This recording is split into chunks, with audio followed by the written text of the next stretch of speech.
સુરતના ગાંધીકુટી સર્કલ પાસે સિગ્નલ બંધ હોવાના કારણે ચાર કાર વચ્ચે સાંકળીયો અકસ્માત સર્જાયો। અકસ્માતમાં વાહનોને નુકસાન થયું હતું, જો કે સદનસીબે કોઈ ગંભીર જાનહાની નોંધાઈ ન હતી અને પોલીસે આગળની તપાસ શરૂ કરી છે। સુરતના ગાંધીકુટી સર્કલ પાસે ચાર કાર એકસાથે અથડાતા અકસ્માત સર્જાયો। સિગ્નલ બંધ હોવાથી ઉભેલી ગાડીઓમાં પાછળથી એક કાર ઘૂસી ગઈ હોવાનું સામે આવ્યું છે।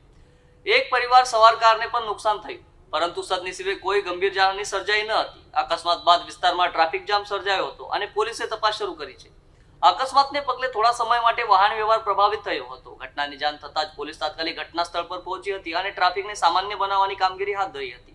પોલીસે અકસ્માતના ચોક્કસ કારણો જાણવા માટે સીસીટીવી ફૂટેજ અને અન્ય પુરાવાના આધારે વધુ તપાસ શરૂ કરી છે। અકસ્માતમાં સામેલ તમામ વાહનોને રસ્તા પરથી હટાવી ટ્રાફિક વ્યવસ્થા પુનઃસ્થાપિત કરવામાં આવી હતી।